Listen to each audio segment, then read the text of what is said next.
Hi there, and welcome to this month's edition of Real Estate Matters with myself, Ayse Clay, and Clare Girton.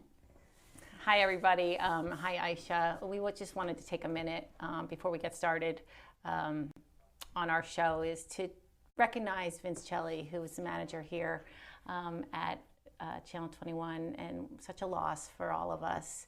I know he was very important to me as getting us started, and I know as well with you recently, and staying focused on continuing to do the work here. And he had such a vision, and I know you feel the same way I do, but we're going to miss him a lot. For sure. Thank you for taking the time to speak about that. Yeah, Vince. Really means a lot. Yeah. So thank you for listening. Mm-hmm. We wanted to jump into our show about matters in real estate, right? And that real estate matters and is very important, and how it affects us and our local neighborhoods. Because for some, real estate is the biggest investment. Both Clare and I are residential realtors focusing here on the main line and surrounding areas. And right now we're in some really interesting times, right, Clare, in the real estate market? I guess we could say that every present time is interesting times, but it does seem like right now it's especially interesting. Yeah, seeing some things we haven't seen in the past recent years. And you've seen a whole lot of years, right? A whole lot of years, and yeah. Different highs and lows. And Sure. I'm in a little less time, but I've seen some changes as well. Yeah, and all still really fun. Right. All the less. And Yeah. so our hope is to bring, the viewers actual stories, some scenarios, some terms, legalese that we use in our everyday real estate life and residential real estate, and hopefully perhaps a little bit of humor as well with our stories antidotes. Yes, as we tell our real life stories. Yeah, the real life stories. That really happen to buyers, sellers, agents, advisors, everybody, humans. Yeah, Right. And I think there you wanted to lead with an actual scenario and maybe speak to the topic that we're going to chat about today. I do. So, Ayse, first of all, as we were talking about these exciting times in our real estate market, you hear people in conversation. You can be out at a restaurant and you run into somebody and they say, "Oh, my house is worth so much. I'm ready to sell. I'm ready to sell." But they might be a little bit laughing or thinking about it or teasing, because the idea out there is that it's such a seller's market that you could put it on today and sell it for over asking price tomorrow, and that is possibly can happen. Yeah. But the question that comes after that, which is, once I sell my house, and I know a lot of people have asked me, then what? Then what do I do? Where do I go? Is there even a house for me, or a property for me that's for us or our family that will work? And how can I do that at the same time? So that raises a whole lot of questions. True? For sure. Where to start? How to figure out, what happens first, right? The chicken or the egg, that age-old adage. Where do I begin? Yes. What do I do next? Right. What do I do next? And what does that look like? What does that look like? So I recently had one, and I know you do too. And certainly let's go and talk about all of our stories that we have. But I recently had one where there was a couple, a younger couple. She had bought a townhouse, a condominium in 2015. Before she was married, and bought it so that with the purpose of, I'd rather pay myself rent. So young professional, and in the interim, she was married and had a baby and added a pet, and so the dynamics changed a little bit. A lot changed. Yeah. And they got to this point of the market, and they started to think, even though they were perfectly happy and they loved their life in their turnkey condominium, they started to think, well, when we're growing and we maybe need a yard, maybe we'd like a single home, maybe a couple more bedrooms for our parents. One set lives out of town. I know that they wanted to entertain. So, but then they got a little bit nervous when they started seeing things. She started looking, of course, you start looking online at some of the national sites, and she started seeing things and thought, oh my gosh, we can't even make an offer. It's gone the next day. So they called me, and we had a little bit of a consult of what were their options. And the very first thing we did is we said, let's see, to buy a property, you would need this amount of money. So let's see what that looks like. So we got them hooked up with a mortgage advisor. Perfect. I was going to ask, how do you figure, what is that next step usually for you? And you must tell your buyers as well, right? This is part of the process, is let's see what the actual financial picture looks like.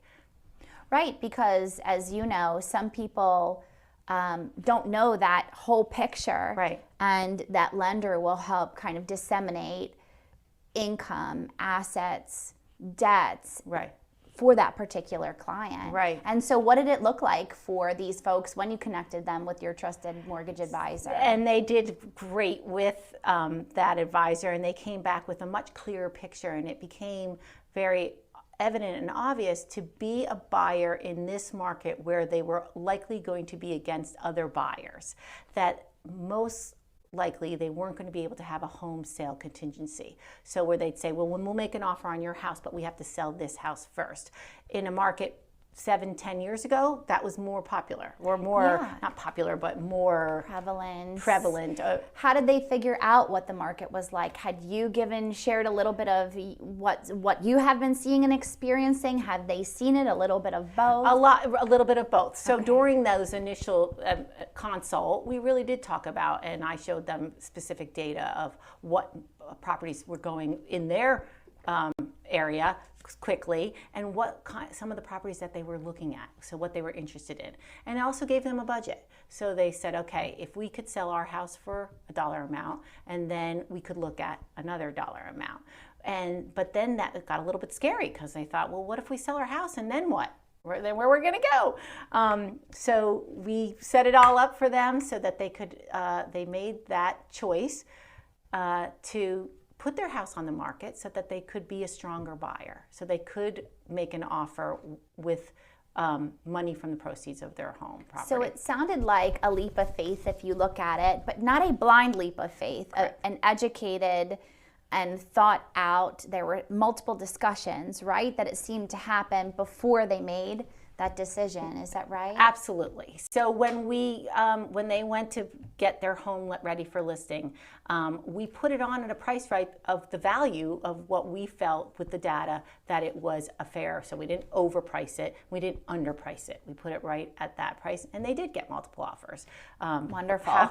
Happily, and they did get over asking, 22,000 over asking, which awesome. Is pretty amazing. So they felt really excited about that, which gave them a little bit of a confidence to get out there. So they had a 2-month settlement date, and they asked for that settlement date, hoping that they could 60 days, and it was a cash offer, so it wasn't even a mortgage, but so it got them motivated, and they really did start to look very seriously. And they lost out on a couple of offers. And how did they feel about that, knowing that their closing date was probably coming up? So it can get a little bit nerve-wracking, but in along the way, the learning curve was fantastic. So just for number's sake, they were looking in the 500 range and 550, and they found a couple right in that 550 range that were perfect, meaning perfect to them. They didn't have to do any work to it. They were updated the way they wanted it. They had the yard and the fence and things, and they lost out on 2. And yes, it was disappointing, but in some ways it gave them an opportunity to see what their end goal was and their end game, and then they started looking at a budget about 100 less. So that sounds like they did some major reevaluation, right? Absolutely. Do you see that with some of your deals that are going on? Yeah, at times, but not everybody wants to kind of reevaluate always. Right. But hold out for the one that's perfect. But to be able to have kind of that movement and that flexibility, it sounded like it really worked for them. And it really did. And I have to say, when they started to think about what could be, and then they found one and lower their budget, and then they knew what it could turn into, and then they could have the the little extra from their proceeds to do some of the work up right when they got in there. So as an older person, I'm not old, but as an older person, I remember thinking, oh boy, I'm glad I'm not 30 right now, because they had the energy to do it, which made it even more fun for me. That's awesome. And did they go right from their condo townhome into this home? Was there anything interim that happened? So that they needed to think about that, because it turned out that they did make an offer and it was accepted, and they knew they were going to get the proceeds from their first house, and it turned out to be about a 4-day window, and that worked out perfectly for them, because it gave them some closure. They on their condo, they could do all the things they wanted to do. They lived with their parents. That was so nice for a couple days, and then they moved right into their new house on the Friday. So it was a really good experience. It was a lot of work, but it was happy work, because rewarding, I'd imagine. Rewarding for them, because they were able to take their fears and turn them into a positive, and now they feel like they made such a good choice, because for a mortgage payment, that's not much more than what they were paying before, because they had the proceeds from the first one. Amazing. So they put the down payment in, and they can handle that a little bit of a higher mortgage monthly payment. But now there are 2 incomes towards it, as opposed to one. When they started, and that's how they're going to build equity into that house, and they feel already like they've built equity into the house because they have a bigger down payment, right, to start. So it was a good way to help people know that it is definitely possible. Yeah, taking something that might seem so daunting to someone and maybe breaking it down into baby steps that might be palatable to them, right? And it sounds like, to accomplish all of that, as you know, we do this every day, but for someone who doesn't do it every day, isn't there a saying like, how do you eat an elephant, right? One bite at a time. And that's almost what you have to do when Absolutely. Absolutely. But I love how there was some reevaluation along the way, and maybe re-strategizing, which is what's needed to kind of continually to have options, right? Right, absolutely. And it really worked out for them. And that was just one way, right? They decided that they were going to sell list first. Have you seen, I'm sure you have clients who would decide, well, we're going to find the one first and then list. Yeah, and that's a little bit of what, if it's okay, I wanted to share as well. Yeah, please. Similar story, but yet some differences on how to kind of bridge that gap and how to make all of this work. Because I think that for some people, it's where to start, and how to bridge the two together, the departing home, the new home, how to bridge that together, and from a financial point of view and a logistic point of view. So friends of ours, also clients, I had first spoke to them about home selling back in 2014. We are here in 2021 now. Wow. And looked back February 2014, we initially spoke about the potential of selling. At that time, they were a family of almost 4, 4 family members, and put a value on it based on what other things we're going for. And here we are, like we kept touch all these years. Their family has since grown. They're now a family of 6. What made them, do you think, not move so quickly back in 14? Yeah, that's a good question. Maybe all sorts of things. Right. Maybe that house wasn't there that they wanted. Okay. Maybe they weren't feeling so confident with things, or maybe we can stay here with and see how things go, as we grow our family. But I think it came to a point where over those years they, kind of dabbled back and forth into maybe seeing a home or 2. But at that time, which is very different from now, they possibly could have made an offer on something knowing that they needed to sell, right? There would have been a seller that would have entertained a home sale and settlement contingency. Right. Whereas now that doesn't seem to be something that a seller will even want to digest or even speak about. So you bring up a really important point, just very quickly, because I think this is something that we sometimes miss along the way, is that the market always tells the truth. Right? What is that we need to approach the market for what's happening in the market. So when you're approaching the process of buying and selling, you have to think about what's happening now. yeah, and That's what happened in 14. So those conversations are going to be different, and your data is going to be different. So exactly, we had to kind of re-strategize and say, all right, well, do we still need to sell first? You know, has your income and assets, have they changed? Sure. And they did, but still not at a point enough to be able to purchase before they sold. And so they were thinking, well, how are we going, so if we sell, how are we going to move our family of 6 into temporary housing? That just doesn't seem very feasible. We would be at a disadvantage. There wouldn't be enough, you know, product out there to have us, you know, family of 6. So we spoke about that, and that was kind of an ongoing conversation that we had. And they were at the point where, yeah, Aisha, we could sell our home, but then what? Question mark. The question mark of the day. The day. And so we spoke to them along with the mortgage lender, because we had looped the lender in, you know, from day one. What could this look like? What could their possibilities be? Okay. And to kind of bridge that gap a little, some folks are deciding to pull monies interimly or just, you know, temporarily from their 401k plan. If there's a good bit of money in there, and that can help bridge the gap, and that can be paid off, and nominal fee to kind of borrow from yourself. That was not an option. We spoke about borrowing perhaps from a family member in order to bridge that gap for the interim. And that's what we landed on in this instance, because they just did not have a taste for renting or to sell and then have no place to go. Okay, so that was part of their equation. They were like, we really don't want to rent. Yeah, so that's different from maybe your story a little bit. Yes, and they were willing. They said, okay, if we have to rent short term, we're going to do it because we want to get the proceeds to be a stronger buyer. Yeah, and that makes sense. And we needed to put them in a really strong position in 2021 in order to go get that next home. Right. So parents stepped up in this situation.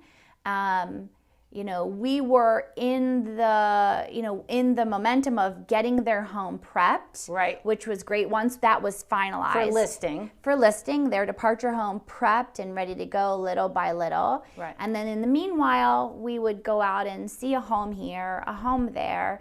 And they also had previously put 2 offers in at different times and lost out on those in a market where, you know, sellers in a competitive market may not be getting any inspection contingencies. Waiving mortgage contingencies, which is basically a cash offer. Waiving appraisal or appraisal gaps that we're seeing. And so they were in a much stronger position than they ever could be. And so for us, it was third time around that we were getting close to getting their departure home up online, and they found that home. Their budget had also changed for purchase as well.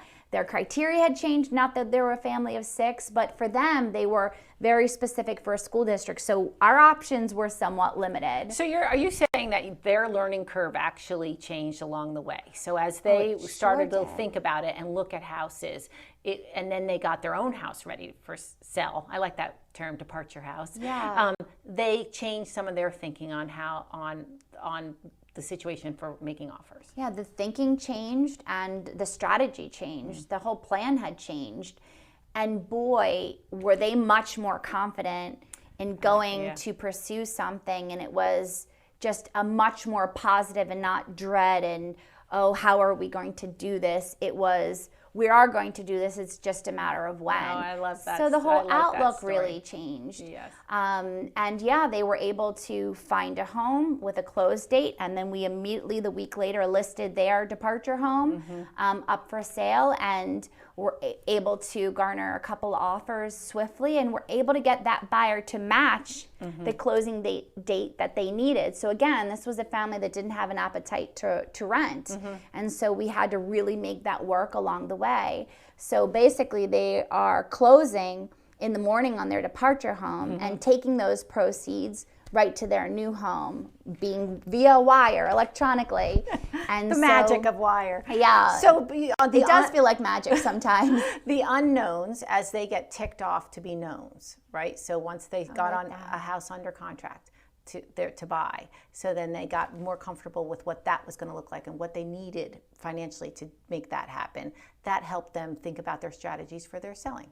Sure. So, and I mean, and what everything almost kind of like pings off of each, okay, now we're here. Here are options here. Okay, now we're here. What are options now? Any trip ups along the way, would you say, in that scenario? No, we actually had beautiful happenings. Their buyer, we had learned based on their buyer's qualifications for their departure home, had the ability to waive the appraisal. We learned as we were under contract. Okay. Because of this buyer's income, assets, and debts being really great from a mortgage company standpoint. So the buyer that they chose, it may not have been the top dollar, or maybe it was, but they ended up being a very strong buyer. Extremely strong So that buyer. takes away some of the risk for themselves for selling their house. For the appraisal standpoint and having to meet value. And we learned that a couple days into the transaction, so to speak. So that was like a shining star.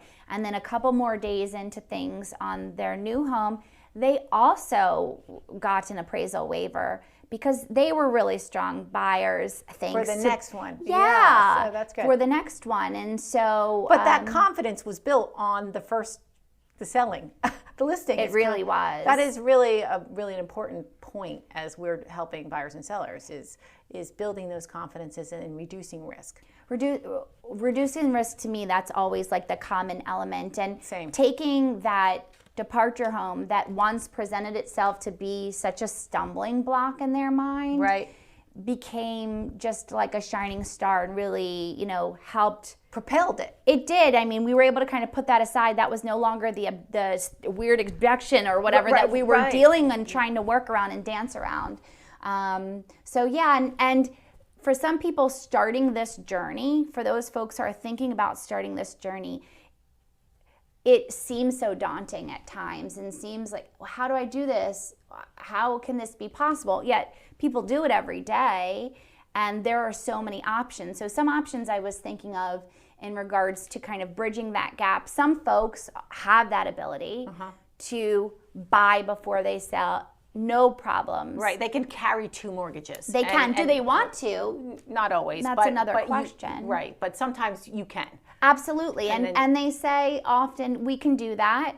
That's great. We can get all prepped in our new home, right? And then later sell the other one. Yeah. So there's that option. There is, and each option has its pros and cons. That you can never have all pros and no cons, or all cons and no pros. And in that scenario, okay, you think of, all right, well, how quickly am I going to get, my departure home sold? So you never know, and sometimes we try to mitigate the double payments if there is one.